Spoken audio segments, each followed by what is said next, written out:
welcome to Without Candle. Yeah, Karlie and Carla. Yeah, are your hosts for today. Yeah. Um, I'm excited.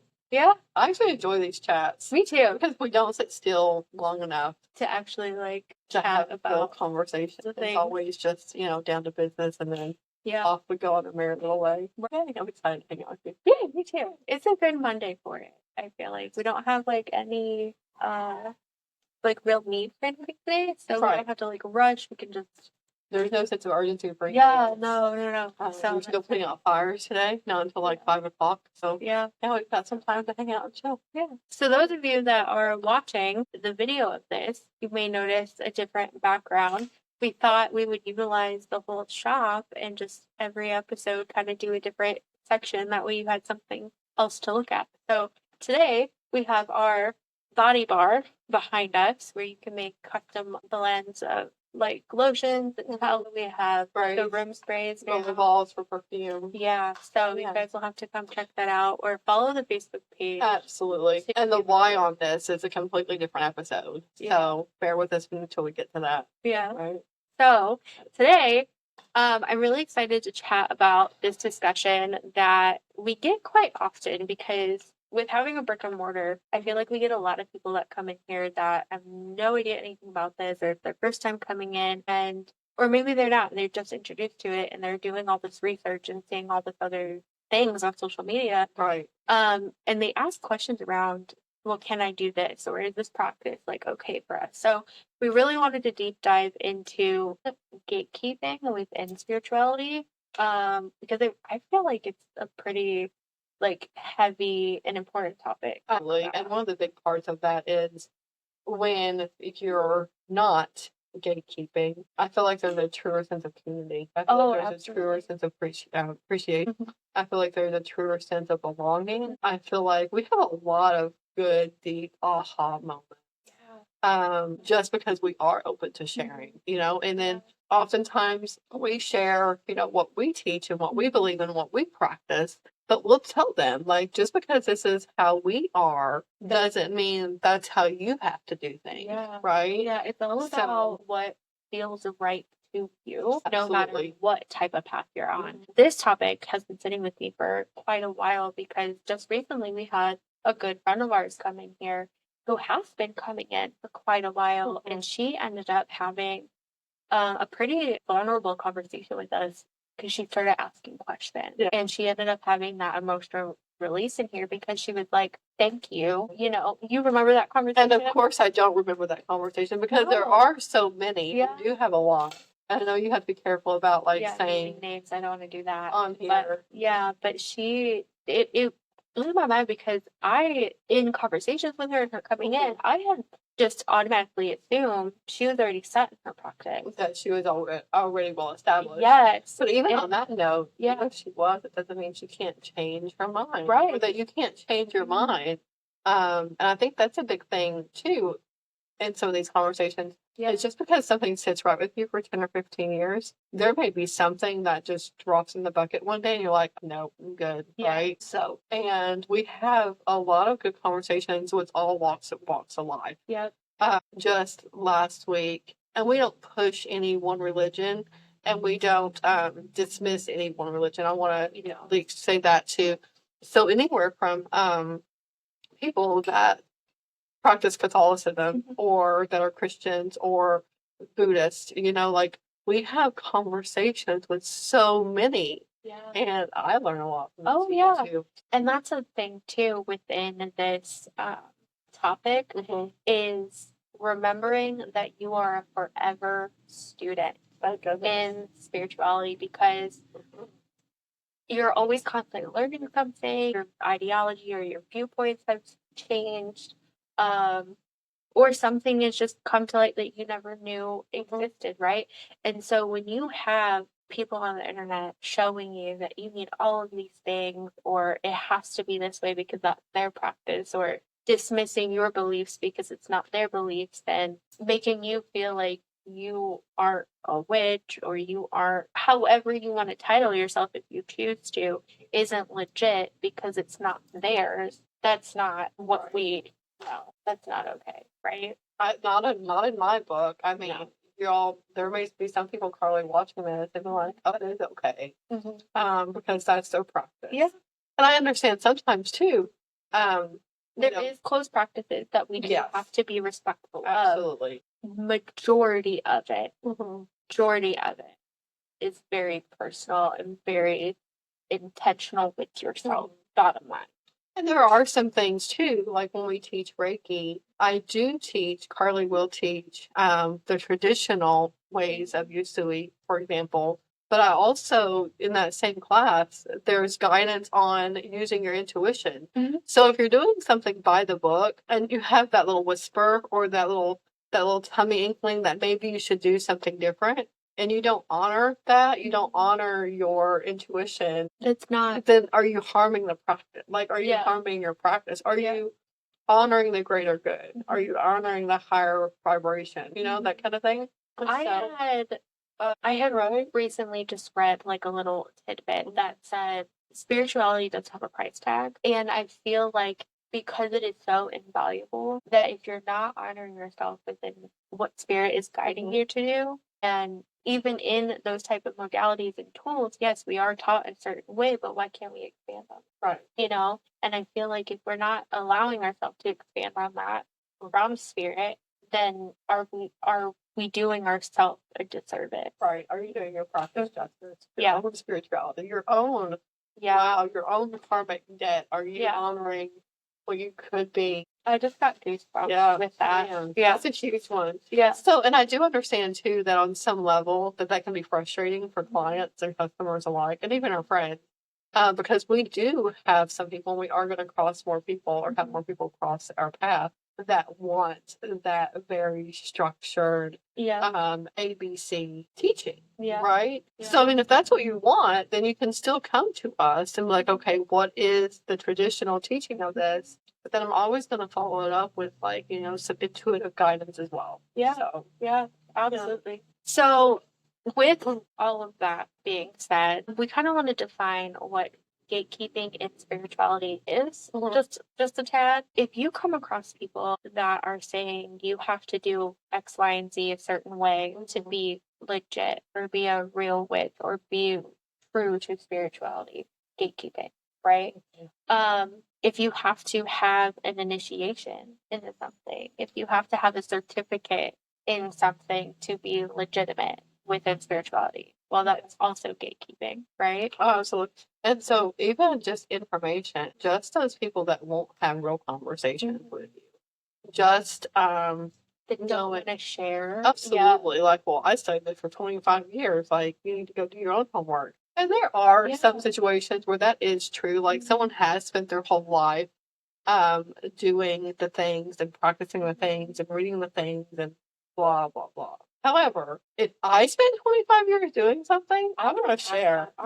Because that's a lineage, right? That's how things continue. And before I add to that, I do want to say too, if people are telling you that you need candles, you need stones, you need any type of tool for any type of practice, and they're telling you have to buy stuff, that's also gatekeeping. Because at the end of the day, this is all about attention. It's all about how spirit guides you and how you listen to spirit. Period. So I feel like one of the questions that annoys people when they don't get the answer that they want. Do you know how many times I'm asked in here with customers, new and old, what do I need? Oh, I know. And I just kind of chuckle. I'm like, you don't need anything. And that is really hard for people to hear. An honest response from two shop owners. That you are the tool. You are the intention. You are the practice. The rest of it is just fluff and aesthetic. Like, and that's okay. That's okay to have. That's okay to buy the things. That's okay to get the certificate. But don't feel like you need it to be legitimate. And then I also feel like that creates a situation where you spend so much time getting ready to do something. You spend so much time preparing a space or preparing and gathering that you kind of miss the mark. You like kind of lose some time. You miss the opportunity. Like you were already in the mindset, and now like you're kind of mentally exhausted from setting everything up. You know, like It doesn't have to be. And sometimes as time passes, like, so does the excitement. And then maybe the intention softens if you can't do the thing that you're passionate about today. Yeah. Right? If I have to wait 2 weeks on that thing to come in to do the practice for the thing that pissed me off, Yeah. I think you lose some power. No, yeah. you really do. So, what was the thing I want to come back to? I don't know. It'll come back. Is it on the list? It was. Okay. And then, well, no, because you started saying something. I was like, if I don't see this thing, I'm going to forget. And then I forgot that thing. Okay, so this maybe is we'll come back to it too. We'll figure that out. Cycle back through. You'll just have an aha moment. Yeah, that's okay. When you experience somebody, that's what it was. The 25 years of passing on knowledge. Yeah. So what I wanted to add to that was those people, and I feel like not all of them, but there is a handful, right? And that's why we're having this conversation, is the people that have dedicated their lives to do the research on their own typically are the ones that have been around for decades, right? When resources were not available. Right. When this was something that was a hushed thing, and now where it is becoming a little less taboo, more metaphysical shops are popping up. You see it on mainstream media a lot more. More people are getting introduced to this type of stuff. One of the ways to learn was to do it yourself. Yeah. And so I can understand to a point the frustration that that generation of spiritual practitioners have with people coming and asking questions, because in those group are the people that just want to be handed all of the information. Absolutely. Right? What equity does mean something. Yes. So I get it on both sides. However, when you start belittling and completely refusing to offer any type of information, no matter what path it is, that's a problem. But then also, on the other side, when you just wanted to be handed all the things and not do genuine research, genuine intention setting, deep dive into yourself, because this is also a healing journey, whether you want to accept that or not. That may be a whole nother topic and conversation. But when you refuse to put in the work to learn and get to where you want to be, then that's also a problem too. Absolutely. And so on that same note, like something that came to mind, is I don't think there's much more frustrating than someone coming in and asking questions. And like as soon as I share my viewpoints or my opinions or my practice and teachings with them, they're like, but on TikTok I saw. Oh, and I'm like, go fuck yourself. Then why are you asking me? Like if TikTok is your source, then that's fine. But don't. Yeah. Like you don't take, if you are willing to use a resource and that sparks interest, that sparks questions, and you come and ask other resources, don't diminish our experience, because that's another thing you have to realize, and this is everyone's experience, just like everyone's path and everyone's practice. It's completely different. There's an intention attached to that as well. Absolutely. So when you experience gatekeeping, I think touching on how harmful that is important, right? Yeah. So what are some key things that you think are harmful for people if they encounter somebody that is gatekeeping? You had talked a little bit about belittling and just feeling like you're not enough, for lack of better words. But also, there's some people in the community that truly do have a passion for it, but they may not have financial resources to do all the things or have all the things. And I think it's very important that we teach and that we honor our practices with acceptance. Well, how many people come in here or don't come in here that watch from afar through our Facebook and our lives and say, I wish I could come in more, I just don't have the funds. And we preach constantly that this is the place for you to be. Absolutely. We just happen to go there. Yeah. And we offer some of the classes that are completely free to attend, donation-based if they can, but also just having the space up there when it's not utilized. The growing library. Yeah, that's nice. A lot of times those are my favorites. I know Karlie's got some favorites back there too, but there'll be something that I'll come across like, oh, like I want this, right? So some of the shop copies are duplicate my favorites. Yeah. And if I think they're good enough to be a source, then I hope you get to enjoy them too. Yeah. So dismantling that around The clickiness. The clickiness, and like, yeah, first and foremost, we are a store, right? You know, yeah, we sell things. Like, we do have to pay the bills. But we are a community above everything. And that's the biggest thing, is reminding people that you don't have to financially buy anything to be part of a community. Absolutely. So that's a huge thing. I think that's one of the biggest things that is harmful with the gatekeeping. But oftentimes too, like, sometimes people that are freshly searching for a path or a belief or a community, or, you know, whatever you want to call it, they've already been through something harmful. They're already going through something difficult. I had better words just moments ago. I promise I did. But oftentimes in my own little head in these conversations, I take little side quests. No, that's okay. Yeah. I wouldn't want to ever push someone farther into the shadows or push someone farther into the closet. Right. That's the whole thing. If we're not allowing people to be authentic here, how can they be authentic outside? Oh, absolutely. You know what I mean? And I think that plays into the next harmful topic, is alienation. Oh, yeah. Alienating people to believe that they aren't legit, aren't authentic, you know, whatever the isn't is, right, is a problem. Yeah. Because without spirituality, without your practice, without something that feels authentic to you, that's a missing part of your identity. Yeah. And that's not okay for you to feel like you can't be authentic. I mean, how many of us grew up like that? All of us. Like, I want to say. Goodness, do you remember the first time you ever heard, saw, dreamt, felt, smelt something that wasn't physically there? Yeah. And the adults are like, it's nothing. Just ignore you're that. fine. Yeah. It's nothing there. You're fine. You know, I definitely don't want to do that again. Yeah. Yeah. That's bullshit. No, it really is. I've seen a couple kids come through here. Their parents would finally bring them in after being challenged with, is this an okay thing to say? I'm not a doctor. I'm not a nurse. I'm not a medical practitioner of any kind. There you go. So that they've come in battling like mental illness to where the child thought they were hearing things. And I guess the parent, you know, thought I was going to tell the child that they're not hearing things. Yeah. And instead I look at the parent, I'm like, well, what if they are? Yeah. Like, what if they are hearing things?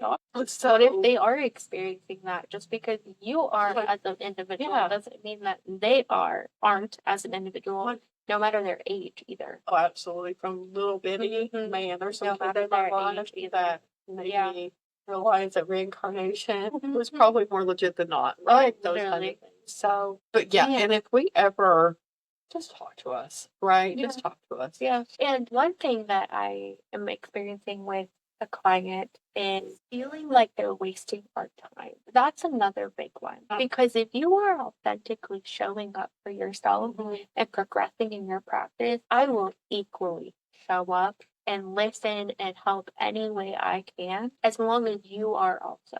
That's a big thing. Being a true mentor, you know, and a lot of that will also come by just being an example. Yeah. Right. So you don't have to learn just by having conversations just like this.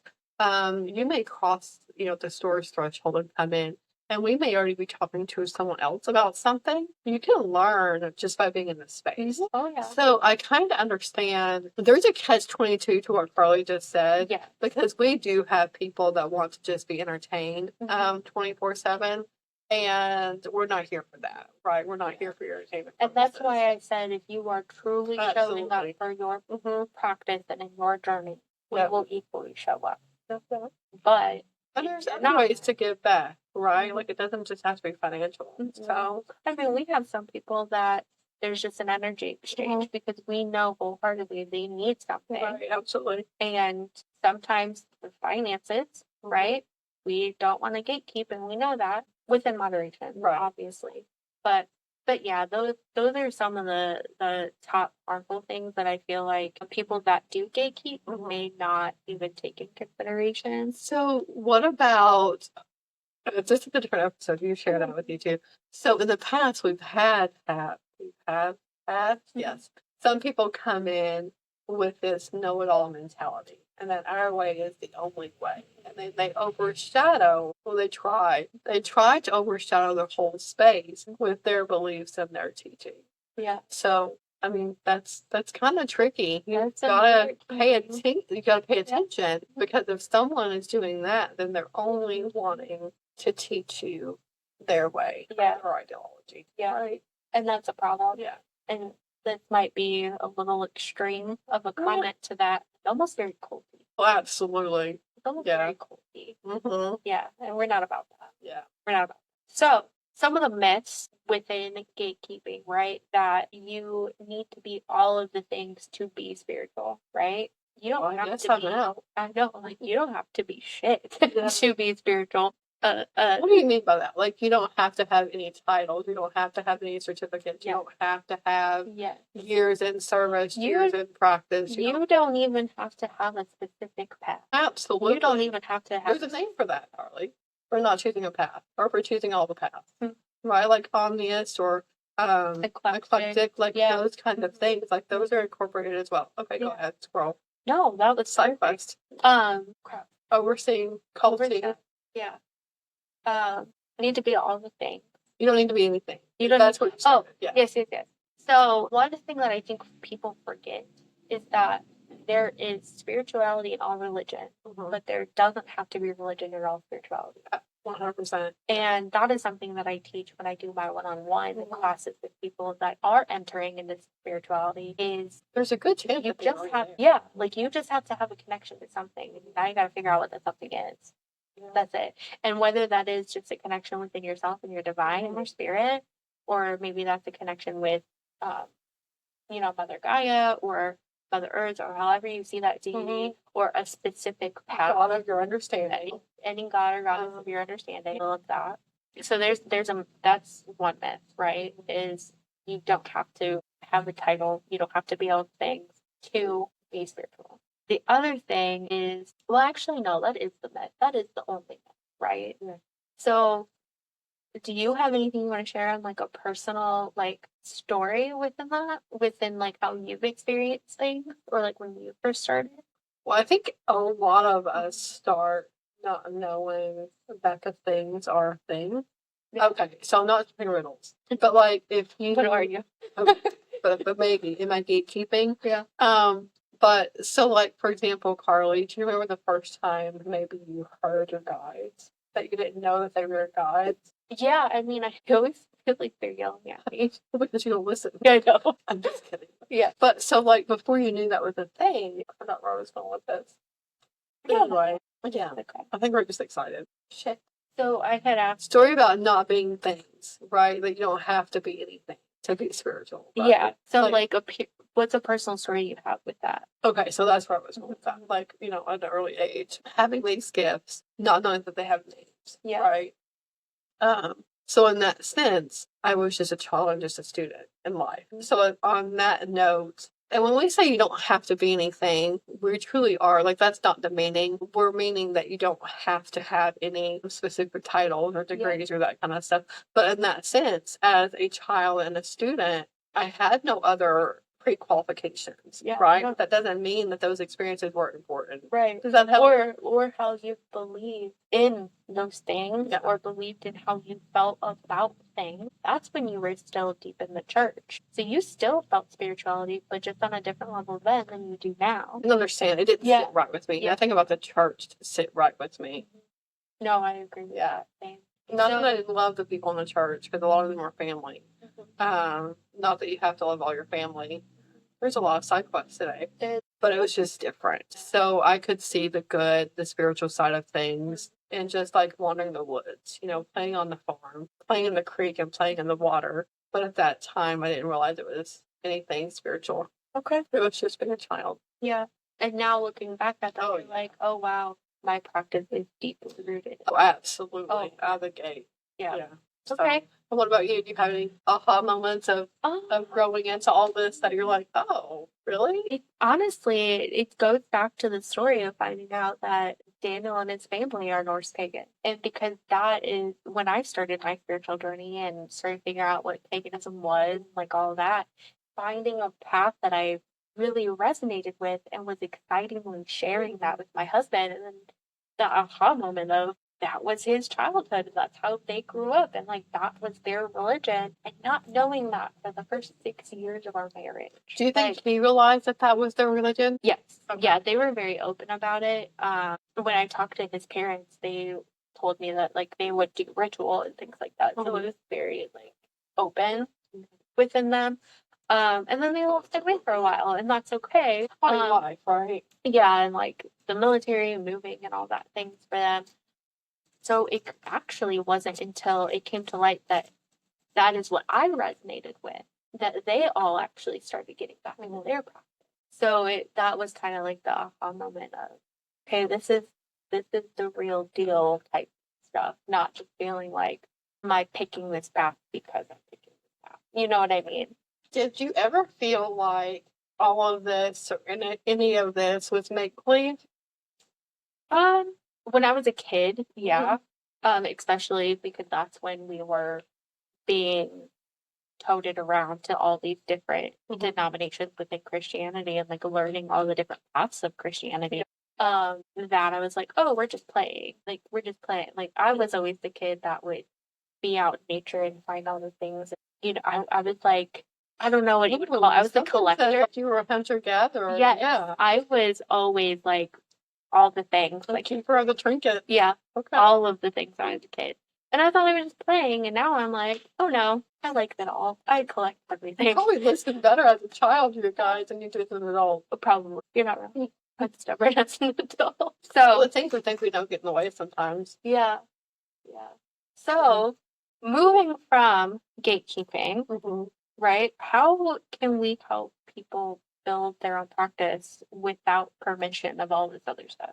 What do you think? So getting past that you need shit is the first one. And then I do have some good resources that I'll offer individuals, you know, books and that kind of stuff.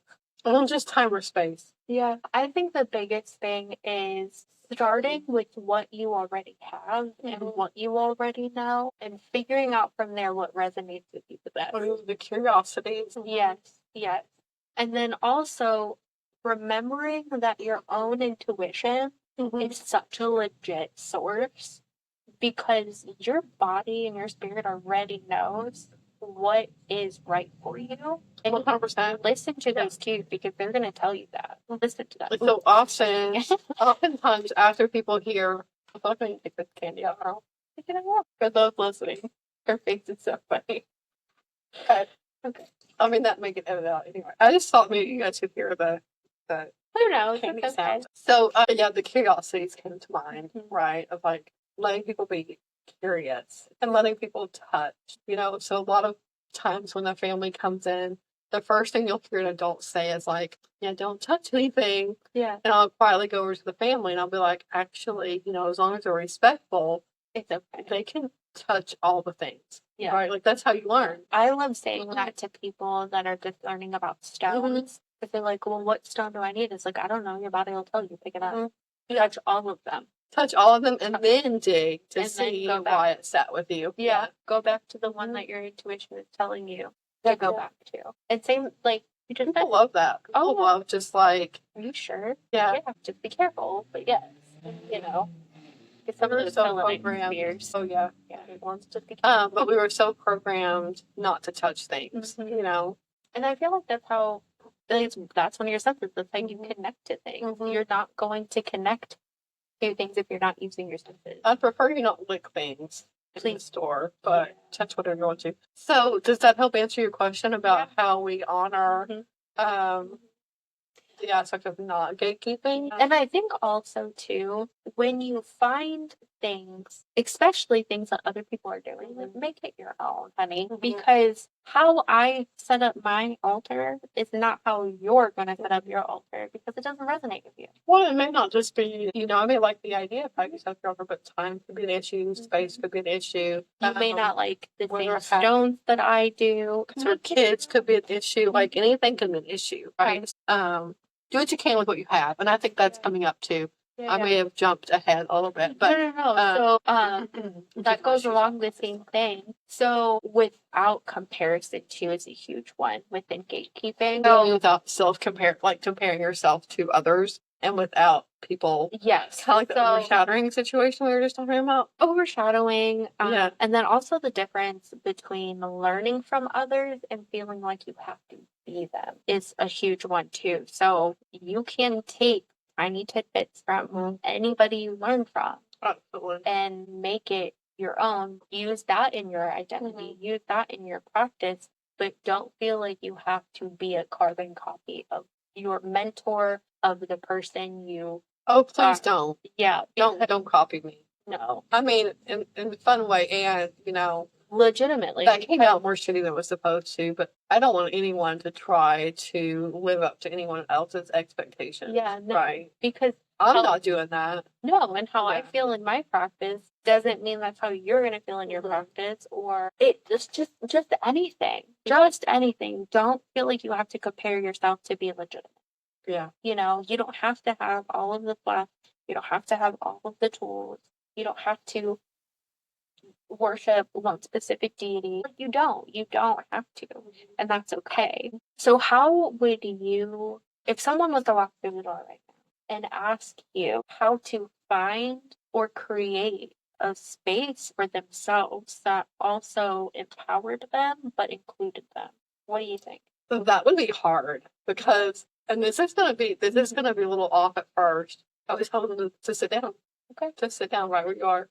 Close your eyes. Take a few nice big deep breaths. From there you can literally take yourself anywhere. Yeah. And be with anything and anyone and have anything.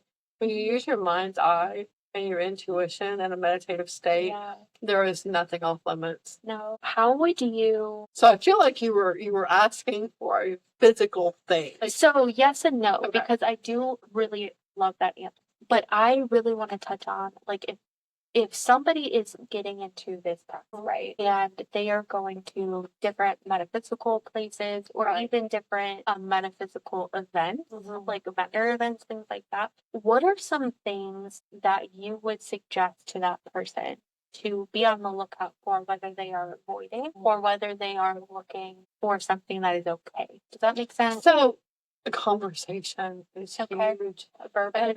Yeah. Well, and because we're teaching, you don't have to have the things, right? And so if I'm teaching someone how to shop for the things, am I still teaching that you don't have to have the things? Yeah. Conversation and connections. That's what I would say. How to find yourself first and foremost, without any physical need to be in one place. Yeah. Right. So I can find home. This is probably a different topic as well. So I can find that home and that sense of belonging anywhere. Right. Yeah. So there's oftentimes people come in here it just feels good. It just feels like home. Yeah.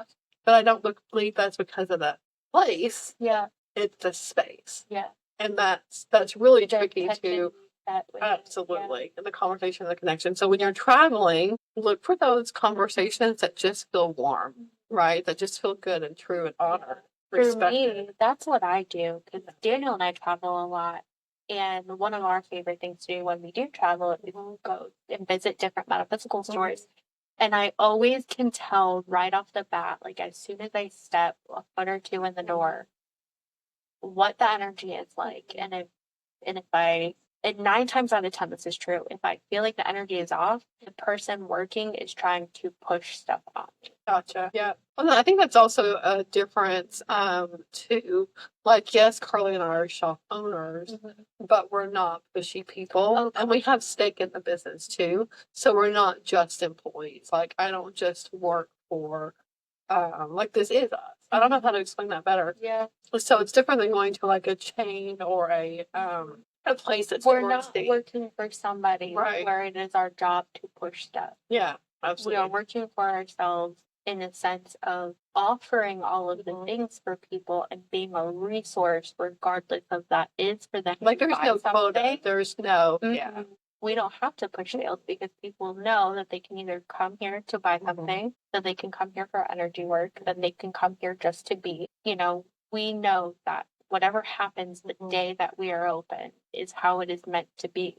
And we don't have to push that stuff. people are So, going to early on, that was hard though too. You know, because we have had people be not the face, because that's always us, but a face, a person in the shop, and they were not always kind. No. You know, if you're seeing this anywhere from 2 years ago back, you know that things change and shifts too. It truly is different. Yeah, I mean, I feel like we're just maybe the nannies of the shop. I don't know. Like, we just take care of the shop and the space and the community. So not being pushy, but feeling like you're home. Yeah. Yeah. So watch out for that. Verbiage is a huge one. And then also your own verbiage plays a key in gatekeeping as well. So once you get to a point on people are trying to come to you for things, right? Yes. Being mindful and intentional with your own language around that stuff, I think is huge. You know, I know that there's people out there more seasoned and more practiced than both of us. Absolutely. And there always will be. Absolutely. And there should be, right? I do know that sometimes in those conversations, I will just be like, hey, I may not be verbalizing this properly, right? There could be a different way I can say that. And nothing I say is meant to be offensive. So if I need to tweak something, or if you need to educate me on something proper, then please do so. Oh, right? Yeah. We are always pretty mindful about being as transparent as we can be with stuff like that in a conversation, because we might just be having an off day and our brain is only working at like 50% capacity and we're just 9 times up. I'm just kidding. Yeah. But like right now, the words flew out of my mouth. I feel like, yeah, in conversation, we know that there's so many other conversations to be had around this topic. And I feel like I didn't do you a whole lot of justice answering that question, because I went to a time and space kind of thing versus a time and place kind of thing. No, it's so valid. But trust me, conversations and connection above physical location and physical needs. Items. There's another word for that, Karlie. Item. Like people setting attention on the item. No, I don't know. So you don't need anything materialistic. Yeah. So specific places and materialistic items that you think you may need. Don't hold fast to those things. No. And also too, you are a collector of sorts, and you do acquire tools. Don't feel like you have to hold on to those tools because it's within a specific practice. If it's no longer resonating with you, you can get rid of it, just like you could change your direction. Changing your mind is valid. Totally valid. So if it's not serving you at that moment, it may be that you know that there's someone else that could use it, right? Whether you really know or you just kind of know. Yeah. Well, that should bring. So before we close, do you have anything else you want to add? Deep breath. Okay. I mean, there's so much. I know. And that's why we have a podcast, so we can share. For today, I really do want to go back to, because I really liked this quote. My little encouragement for you is that connection to spirit doesn't have a price tag. So we invite you to reflect on where you're at in your journey. We invite you to reflect on different paths, maybe just for the sake of learning something new today. We invite you to leave us a message or a comment and share your experiences or share some insight. Or even a thought that you have of this episode. I would love to hear it. I'm sure you do. Absolutely. And I do have another random-ish thought. And I've said this to a couple people recently, but it is a fairly new concept. May you dream about it, right? So may you daydream about it. May you see it, in your nighttime dreams. That's a whole different. May you dream about it. So maybe I don't have the answers. Maybe Karlie doesn't have the answers. That hit home to me. May you dream about it. So maybe we can put that on a shirt somewhere or somewhere on the wall, right? Yeah. But if you can't get the information that you need, maybe you dream about it. Okay. Yeah. Wow, that created emotion. That's weird. Yeah. That's weird, though. That's it differently for some reason. Yeah. Okay. Well, thank you guys for joining us today. I thought this was definitely a topic that needed Did we get through all the things? We did. Woo woo. Yeah. Yay. Thanks, Karlie. Keeping us on track, right? So join us next week for our next topic. Who knows what that'll be at this point, but we are excited. And thank you for encouraging us and supporting us and all of the things. And your patience. So sometimes tolerance. Yes. Yeah, all the things, right? Okay. Well, have a great day. Thank you for listening to Without a Candle, and we'll see you next time. Thanks, guys. We'll see you when we see you. Bye.